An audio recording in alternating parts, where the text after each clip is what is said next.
하나님 말씀은 마태복음 17장 1절부터 13절까지 한 절씩 교독하겠습니다. 마태복음 17장 1절부터 13절까지입니다. 엿새 후에 예수께서 베드로와 야고보와 그 형제 요한을 데리시고 따로 높은 산에 올라가셨더니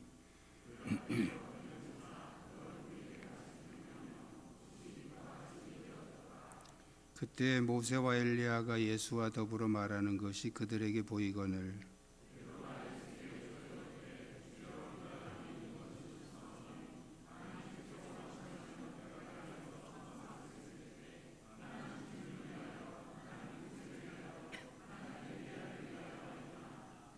말할 때 호련히 빛난 구름이 그들을 덮으며 구름 속에서 소리가 나서 이르시되 이는 내 사랑하는 아들이요 내 기뻐하는 자니 너희는 그의 말을 들으라 하시는지라.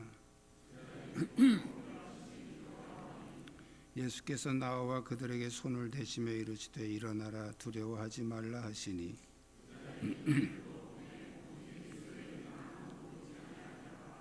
그들이 산에서 내려올 때에 예수께서 명하여 이르시되 인자가 죽은 자 가운데서 살아나기 전에는 본 것을 아무에게도 이르지 말라 하시니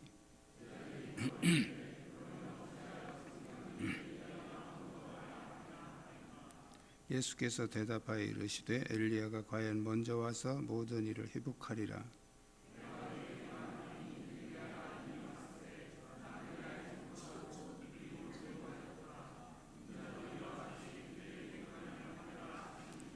그제서야 제자들이 예수께서 말씀하신 것이 세례 요한인 줄을 깨달으니라. 아멘.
감사합니다. 주위에 있는 분들과 서로 인사 나누시기 바랍니다.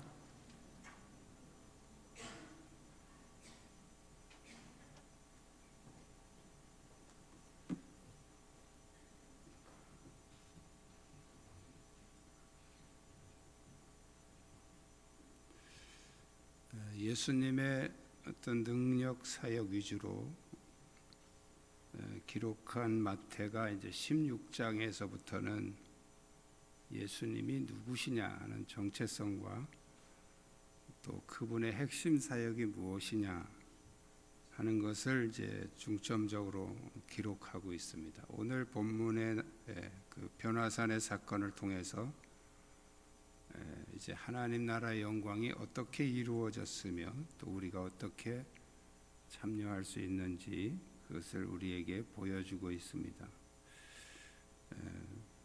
오늘 말씀을 통해서 여러분이 하나님 나라의 확실한 영광에 이르시기를 축복합니다. 우리 한번 따라 하시겠습니다. 성도는 그리스도를 통해 미래의 영광을 볼 수 있습니다.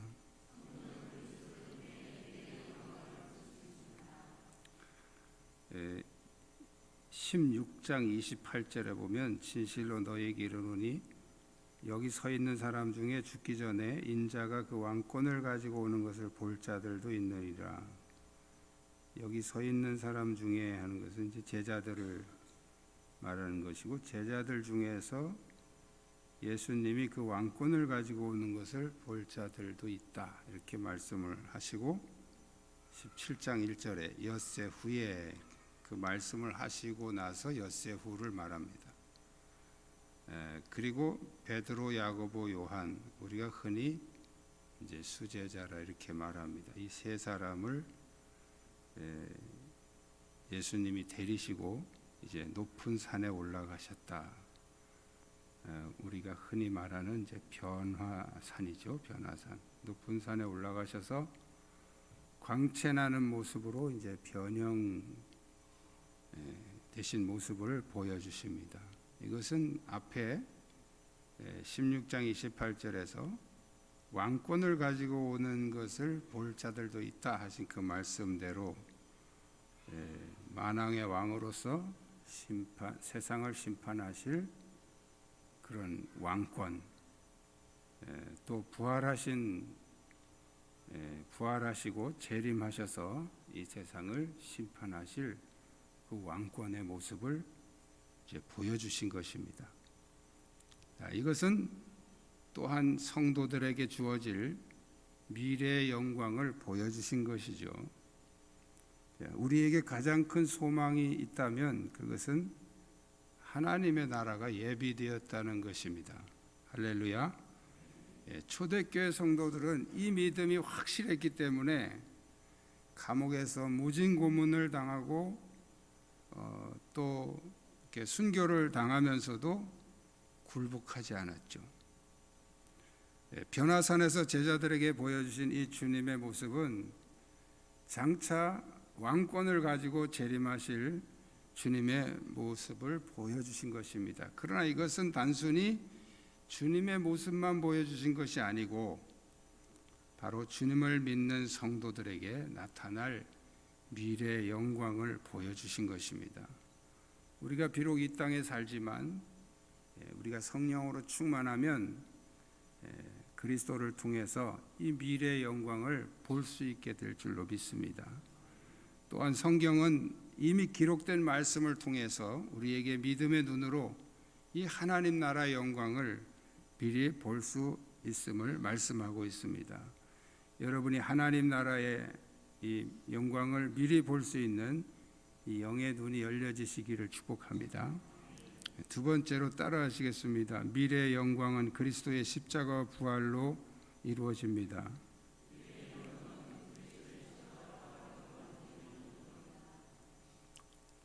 변화산에서 주님이 만난 두 선지자는 모세와 엘리야였죠. 이 모세와 엘리야는 주님이 이루실 사역의 모형을 보여주신 것입니다. 예수님이 모세와 엘리야와 무슨 대화를 하셨을까요?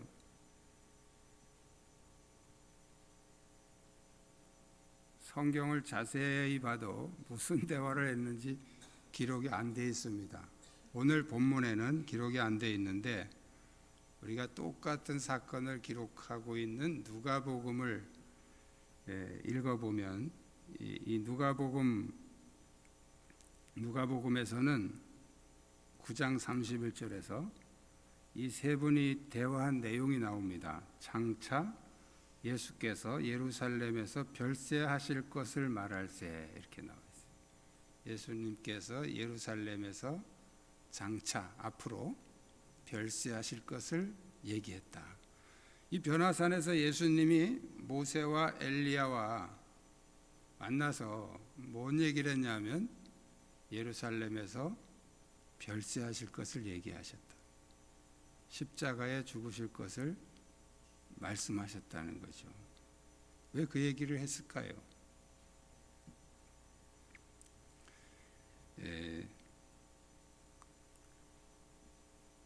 십자가의 죽으심에 대한 내용을 얘기하셨는데 왜 그 얘기를 하셨냔 말이죠. 자, 구약 시대에 수많은 선지자들이 있었죠. 성경에 많은 선지자들이 있었어요.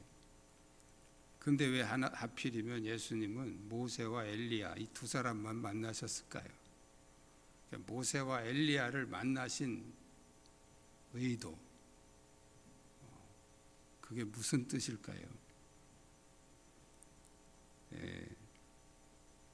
우리가 이 모세와 엘리야는 다른 선지자들과 좀 독특한 그런 죽음에 대한 비밀을 가지고 있습니다. 신명기 34장 6절에 보면 모세는 죽었으나 묻힌 곳을 아는 자가 없었다. 모세는 죽었는데 그 모세가 묻힌 곳을 아는 사람이 없었다.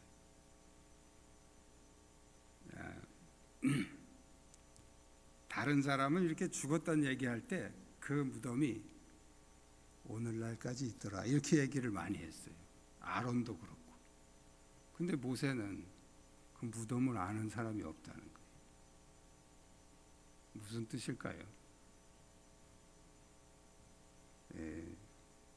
모세는 죽어서 죽은 채로 하나님의 비밀로 들어간 거예요.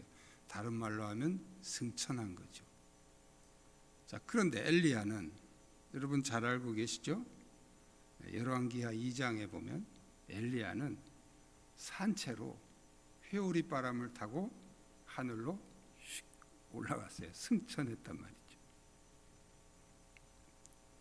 자, 육체를 가진 인간이 죽은 채로 올라간 것이나 또 산채로 올라간 것이나 둘 다 불완전한 승천입니다.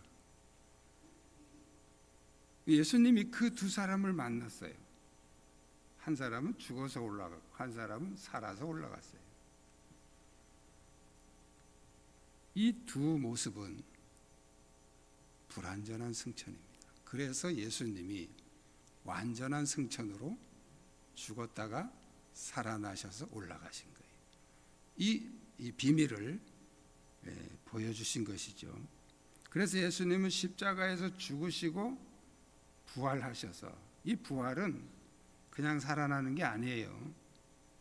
어떤 사람은 성경에 부활한 사람이 사르밧 과부의 아들도 있고 누구도 있고 7명인가 몇 명 된다고 그러는데 그건 부활이 아니에요. 그냥 죽었다가 살았다가 또 다시 죽은 거예요. 그 사람들은 2번 죽은 겁니다. 부활은 뭐냐 하면 그냥 살아나는 게 아니고 완전한 형체로 변화돼서 살아나는 거예요. 그래서 성경의 역사 속에서 부활한 분은 예수님 한 분밖에 없습니다. 할렐루야. 이것은 장차 우리가 부활할 모습을 예수님이 보여주신 것이죠. 그리고 예수님은 그것을 변화산에서 미리 보여주시고 보여만 주신 것이 아니고 실제로 십자가에서 죽으시고 부활 승천하심으로써 그 영광의 형체를 완성하신 것입니다. 그러므로 그리스도의 십자가와 부활은 바로 성도들이 누릴 미래의 영광을 보여주신 것입니다. 우리도 똑같은 절차로 예수님처럼 부활하고 예수님처럼 승천할 줄로 믿습니다. 바울은 고린도전서 15장에서 만일 그리스도의 부활이 없으면 우리의 부활도 없을 것이고 우리의 믿음도 헛되고 우리는 망한 자가 된다. 세상에서 가장 불쌍한 자가 될 것이다. 그렇게 말하면서 그러나 그리스도께서 다시 살아나셔서 잠자는 자들의 첫 열매가 되셨기 때문에 우리도 가장 큰 영광의 형체를 입게 될 것이다. 이렇게 증언하고 있습니다.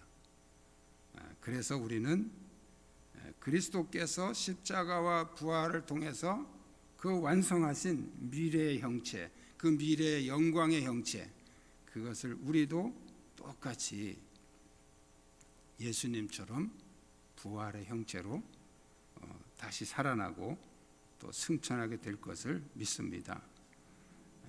바로 그리스도께서 십자가와 부활을 통해서 이루신 그 미래의 영광에 우리 모두가 참여하게 될 것을 믿으시길 축복합니다. 세 번째는 따라하시겠습니다. 미래의 영광에 참여하려면 오직 예수님만 바라봐야 합니다.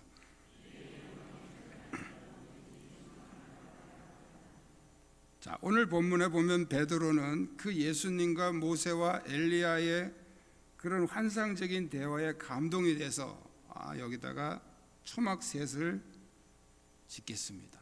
그 초막은 예수님 위해서 하나, 엘리야 위해서 하나, 모세를 위해서 하나, 이렇게 셋을 짓겠습니다. 이렇게 제안을 하죠. 그런데 그때 하늘에서 빛난 구름이 그들을 덮으면서 하나님의 음성이 들려옵니다. 이는 내 사랑하는 아들이요 내 기뻐하는 자니 너희는 그 말을 들으라.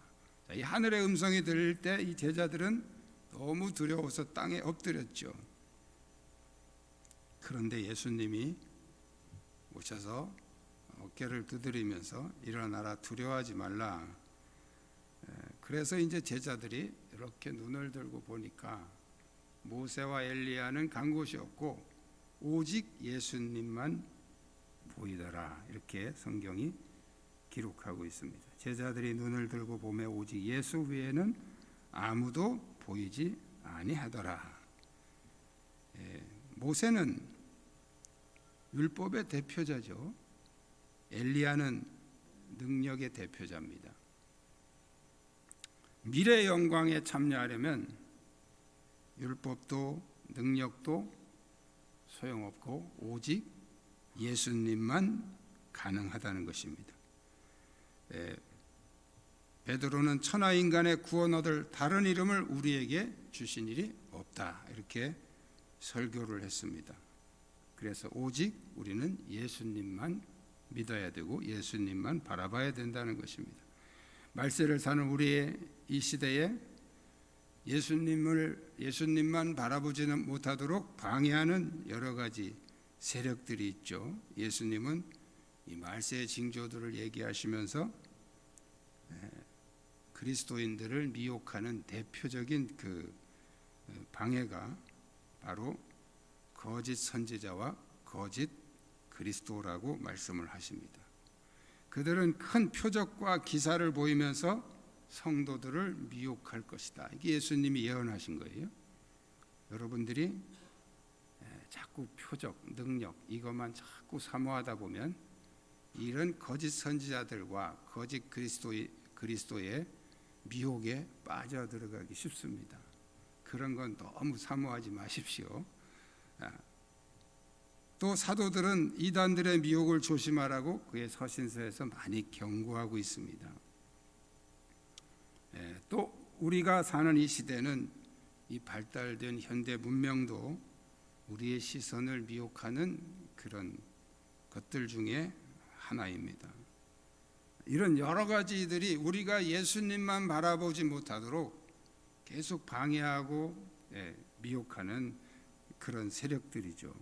그러므로 예수님은 우리에게 깨어 있으라 이렇게 말씀하세요. 깨어 있으라. 또 베드로는 이렇게 권면하고 있습니다. 만물의 마지막이 가까웠으니 그러므로 너희는 정신을 차리고 근신하여 기도하라.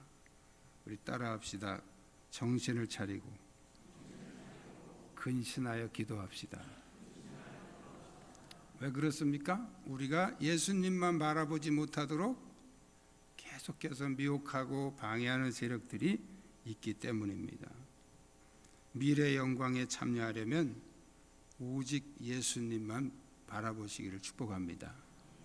예수님만 바라보는 자에게 하나님께서는 미래의 영광, 하늘나라의 영광을 우리에게 허락하시는 줄로 믿습니다.